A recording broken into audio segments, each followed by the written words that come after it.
Hello, everybody. Welcome back to Dice Masters with James and Zach. Once again, I am Zach.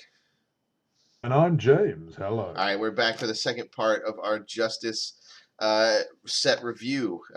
We went through the basic actions and the Justice campaign box in the previous video. So if you missed that, you might want to check those out. Although we did go a bit long. Although if you're still here, then you know that's just how we do. And now we've got the Mystics team pack and the Doom Patrol team pack, and we're just going to knock them both out at once. So we'll get right into it, and we'll look at the Mystics team pack starting with Atlantis. Atlantis, we've got Star Labs Global, but with a fist instead of a bolt. Star Labs Global is always good. It says move a sidekick die from your used pile to the prep area. Field a different sidekick die from your used pile. That's a good thing. Yeah, so the first one, not as interesting, but there's this sort of second one, the 2-cost one. Doesn't have the global on it, but it's like the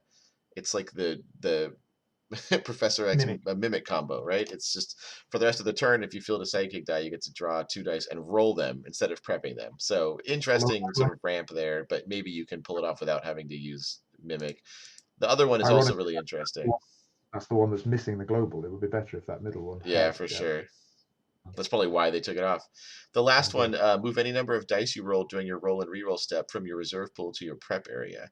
I like this because, you're trying to line up actions. I mean, to be fair, you have to have this action as well.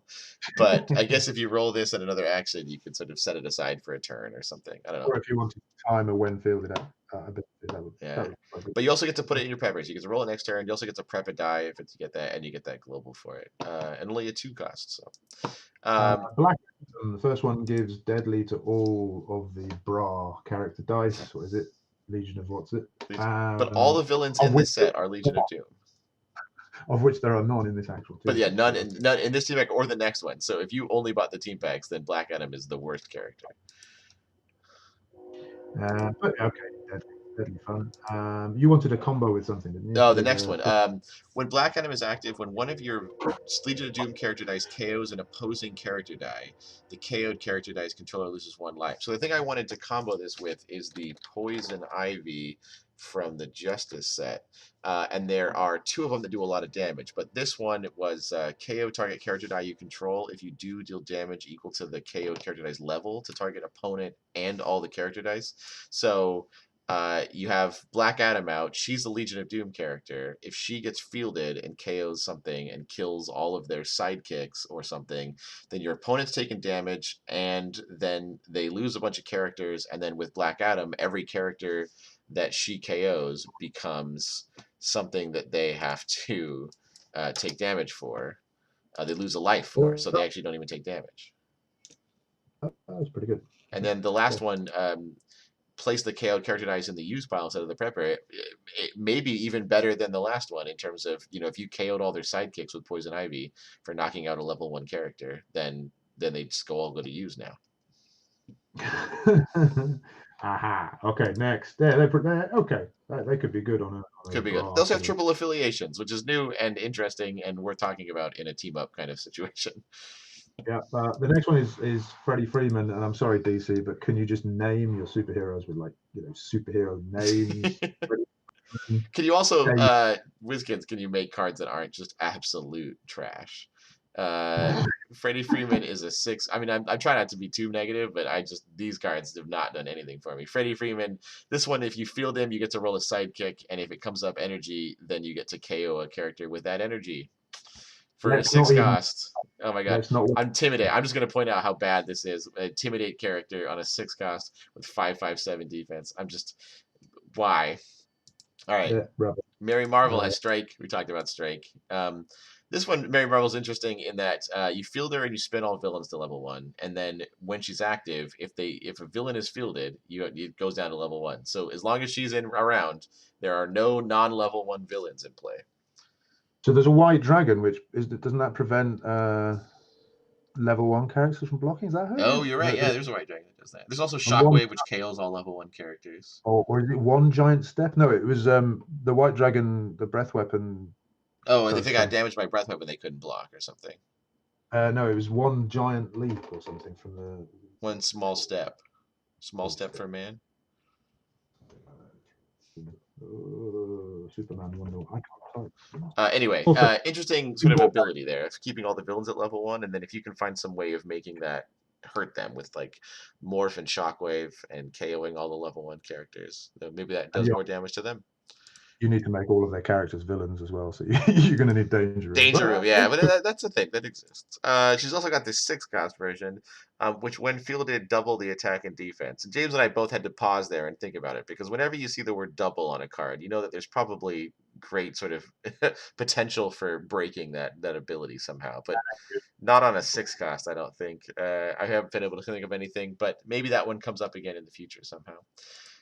okay, Phantom Stranger, moving on swiftly. They all look sort of all right, but the middle one stands out as a Oh my pretty gosh. And strong. Ben Scott has talked about this a lot already, but while he's active, when Phantom Stranger is active, when an opposing character die attacks, the attacking character die deals 1 damage to all other opposing character dice. So you force your opponents, and there are force attacks now, you can force your opponent's characters to attack, and then they deal damage to all of the other characters. So but then if they attack with more than 1 character, then each one does it. And so if you could somehow golden age this with like the Bane, where you have the non once per turn force attack global, then you could force like 3 characters to attack, and then they all deal damage to everything. And now it's anyway, that could be really strong really quickly. It's got really good defensive stats too.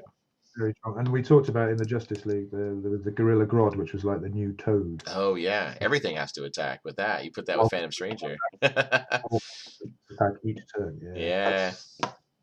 that sounds like a lot of fun. Okay, Okay. Shazam. Can we ignore Shazam? Oh I my can't even gosh, bear strike, now. attune.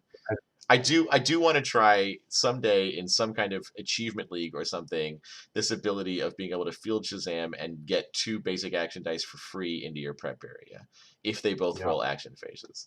having paid 6 cost and Yeah, fielding. and then you have like a 1 in 4 chance of it actually working, right? So Oh, anyway, okay. Yellow Yellow Lantern Lantern. Ring though. Ooh, the first one. Character dice in your reserve pool gain Intimidate until end of turn. It costs 2, and yes, I want to play with that card. Oh my That's gosh. exciting. Yeah, there was a Punisher in Civil War that did this, but it was hard to use. He was like a 4 cost. He had fielding cost. This is much better. Yeah, we like that one. Yeah. Like Okay. that one. All of the Yellow Lantern rings seem to be sort of entertaining. That's the best of them, I would say. But what's the next one? Oh, Yeah, War this one, Tech. if an opposing character die blocks, it gets re-rolled, and if it shows an energy phase, it gets KO'd, and your opponent takes a damage. Otherwise, it just stays in the field on its new level. And then a double burst, it's 2 damage out of 1. So if you can somehow put your opponent in a situation where they have to block, then they're going to be in a pretty bad position if their characters keep coming up energy when they roll them. Your characters will still be blocked, but your opponent will be taking damage and losing characters in the process. What if you combo that with Man and Web or something? They do have to block. That could be fun. Oh yeah, so there you go. And the last one says it's the next die you purchase costs 4 less, although this die actually costs 4 itself. It reduces the cost of the next die you purchase by 4, and you can't purchase any more dice at the turn when you use it. So you're paying 4 for a reduction of 4, which might be repeated if the game goes long. And there are easier ways to reduce the cost of action Yeah. dice. 4 global to reduce the cost of this, and then maybe it would be efficient. I'm not so convinced. Yeah, I think I the other like two are the. the better ones. Yeah. Okay, moving on. Zatanna is the last one in the pack. Yep. She's all right, and she's got 2, 3, and 3, I think, and she's got decent fielding costs. The middle one has a nice global. Pay a fist once per turn. On your turn, spin target character die up a level. Which, I mean, and they're And doing her a good job with, I think, the Justice Box and with this of, there are a lot of characters that have interesting globals, and then their abilities also work out nicely with their globals, right? So we're talking about the Poison Ivy that they take damage if they purchase the last one, and then you were able to move dice to make them purchase the last one. In this case, if Zatanna is active, when a character die spins up, its controller takes 1 damage, and then there's this global where you can spin one of their characters up a level. That's decent. Yeah. That's I like that. And then one of them, the last one has a tune, and while Zatanna is active, your Mystic character dice gain a tune. People are a bit excited about that. Yeah. So there's a Mystic Wong. Yeah, there are a few cheap mystics, but not a ton of them. There's a Clear or Claire that Ben likes. That one was pretty alright, but it was quite expensive. Yeah, it was a 6 cost. Yeah. So yeah, there are a few cheap mystics, but Wong is almost certainly going to rotate because it was. first one, the 2-cost one, says while Zatanna is active, when you field a character die, spin it up one. To be fair, it's not a 2-cost; it's a 3-cost, and they'll fix that in the team building soon. But still, that's good.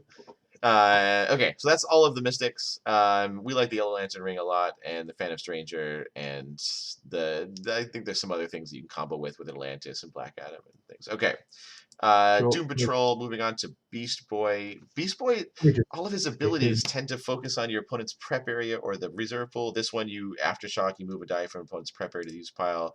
This one, you move all dice showing generic or question mark energy from their reserve pool to the use pile. And this one, move a sidekick die from the defending player's prep area to use pile. But none of these you have any control over. So it just feels like you use them, but then half the time they might not do anything at all.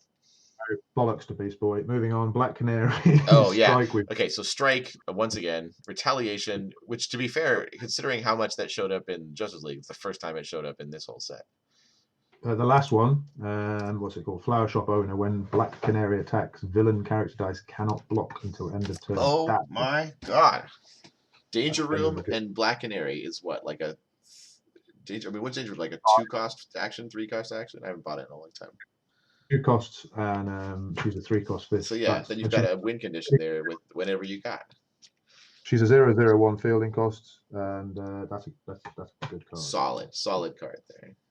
Like Elastigirl, on the other hand. Yeah. I mean, she gets lots of defense, and then for each of your active non-elastic, so she can block anything, and then when she blocks, you spin her to level 3, and then when she blocks, she gets +1/+1, and I'm prepared to take the risk of missing something if we just skip through. Oh my god, right? And then this is the weird one. She cannot attack the turn she's fielded, but then why would you want to? I guess it's why she's a 2-cost. Anyway, all right.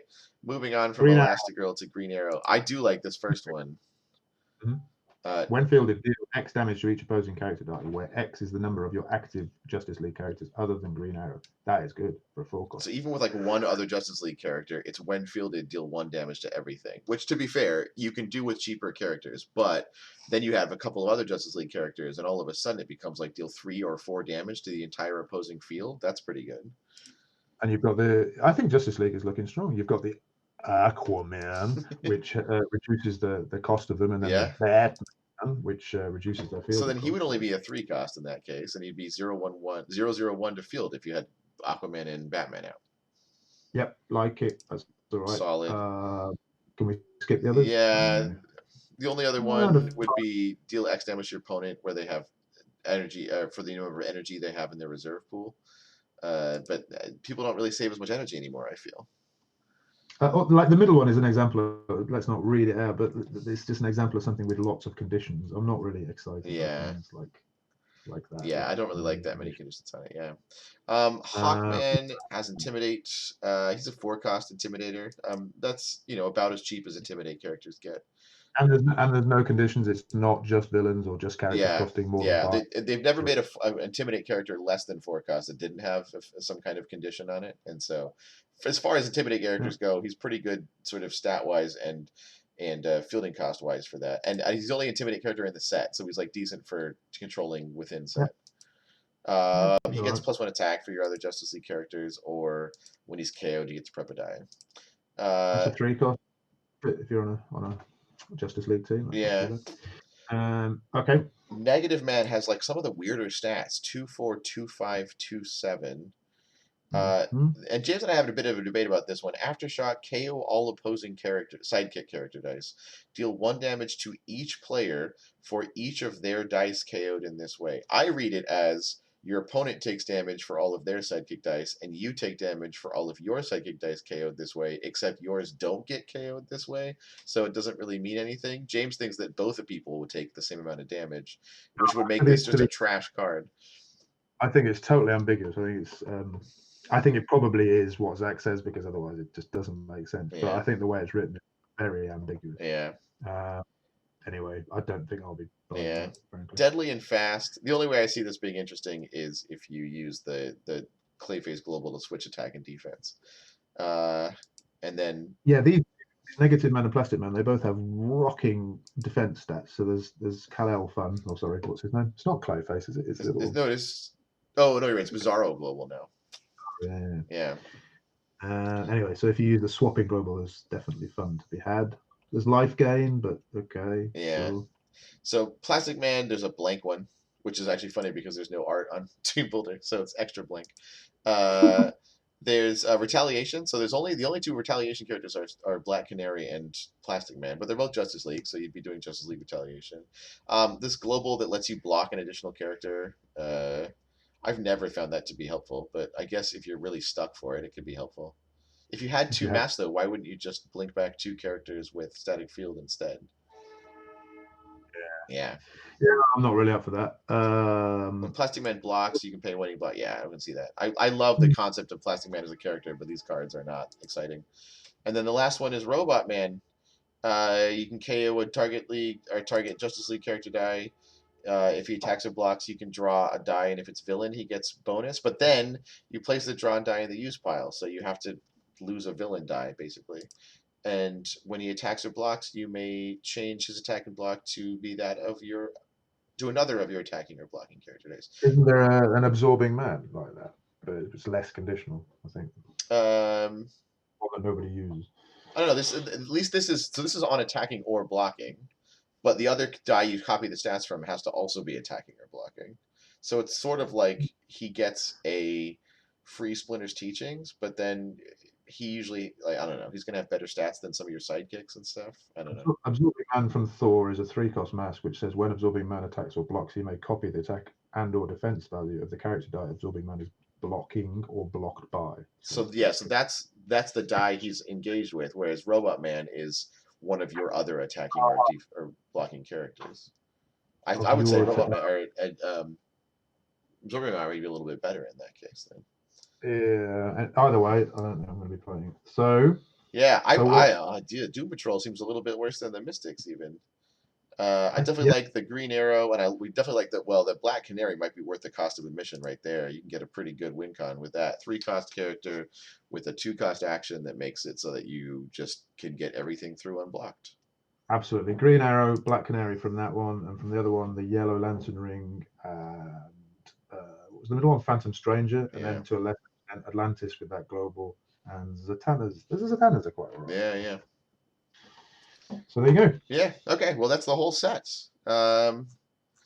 Yeah, I mean, we'll get some things out. We'll get some. We'll see if Strike is worth it, and we'll know a bit more in the coming months. But for now, sort of initial impressions. That's what we see, and we always come at things from kind of a competitive standpoint. And so obviously, a lot of these things would be really interesting to play in like a theme night if you're going to play a Mystic affiliation or a Justice League affiliation. Oh So yeah, don't totally. feel like we're trying to say that all of these are like never playable in any sense. But if you were to try to go to a WKO, you know there are certain ones that would probably be worth taking, and but not others. Nicely said.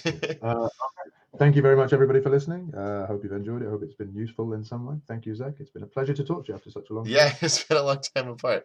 Anyway, well, hopefully we'll find some time to get together again in the future, especially after you've gotten the justice stuff. Yes, indeed. All right, All thanks right. everyone, and we'll see you next time. Bye bye.